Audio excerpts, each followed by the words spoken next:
હાલો friends, આજે આપણે બનાવશું જુવારના લોટની સુખડી। ગરમીઓમાં ખાઈ શકાય એવી એકદમ હેલ્ધી સુખડી બનાવશું। એકદમ સિમ્પલ એવી અને ખાવામાં એકદમ ટેસ્ટી લાગશે।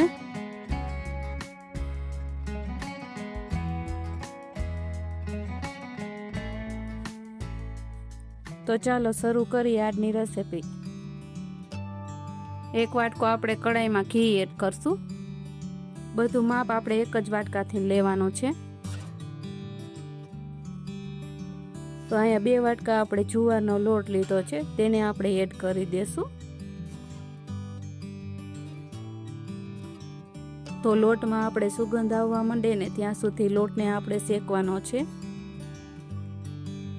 લોટને શેકતા વખતે આપણે ગેસની ફ્લેમ મીડિયમ જ રાખીશું। તો આ સુખડીને તમે 10 મિનિટમાં બનાવીને તૈયાર કરી શકો છો। જુવારનો લોટ ખાસ કરીને ગરમીઓમાં ઠંડક આપે છે અને હેલ્ધી હોય છે। જે લોકો વજન ઉતારતા હોય તે લોકો જુવારના લોટમાંથી બનેલી વસ્તુ ખાતા જ હોય છે। તો તમે ક્યારે જુવારના લોટની સુખડી ન બનાવી હોય તો એકવાર ચોક્કસ ટ્રાય કરજો। એકદમ હેલ્ધી એવી લાગે છે અને ગુણકારી છે। તો ગરમીઓમાં તમને સુખડી ખાવી ગમતી હોય તો આ બેસ્ટ રેસીપી છે।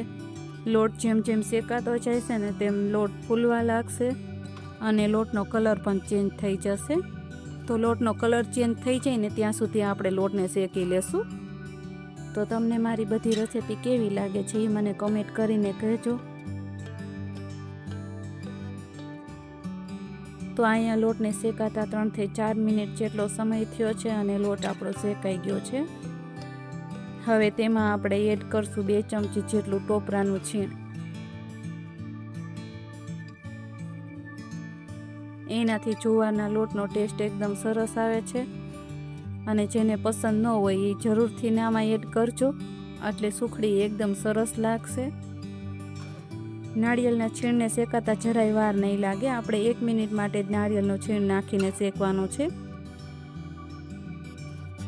ત્યાં બધું સરસ શેકાઈને મિક્સ થઈ ગયું છે। હવે આપણે તેમાં 2 ચમચા જેટલું દૂધ એડ કરી દેશું। દૂધ નાખી અને સરસ રીતના મિક્સ કરી લેશું। દૂધ ભરી જાય ત્યાં સુધી લોટને આપણે મિક્સ કરતા રહીશું। હવે એમાં 1 વાટકી આપણે ગોળ એડ કરી દેશું। ગોળ ઉમેરી ત્યારે આપણે ગેસની ફ્લેમ લો જ રાખવાની છે। હવે સરસ રીતના મિક્સ કરી લઈશું। ગોળ થોડોક ઓગળે ને પછી આપણે ગેસની ફ્લેમને બંધ કરી દઈશું।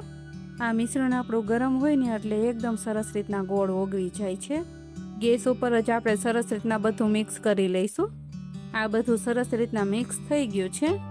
તો સુખડી આપણી તૈયાર થઈ ગઈ છે। હવે એને નીચે ઉતારી અને ગ્રીસ કરેલી થાળીમાં એડ કરી દઈશું। તો સુખડીને ઢારવા માટે આપણે થાળીને ઘીથી ગ્રીસ કરી લઈશું।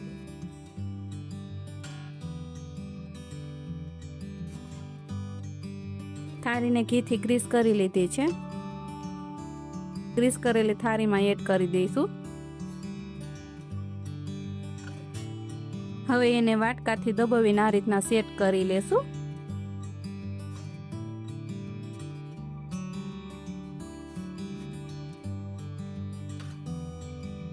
તો આ રીતના વાટકાથી દબાવીને આપણે સુખડીને સેટ કરી લીધી છે।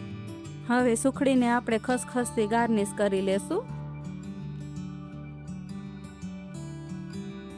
હવે સુખડી થોડીક ઠંડી થાય પછી આપણે છરીના મદદથી પીસ કરી લઈશું।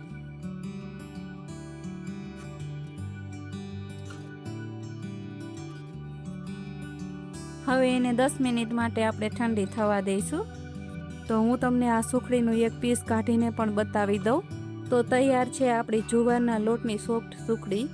તો આ સુખડીને તમે મહિના દિવસ સુધી સ્ટોર કરીને પણ રાખી શકો છો। તો ચાલો ફરી મળીશું એક નવી રેસીપી સાથે।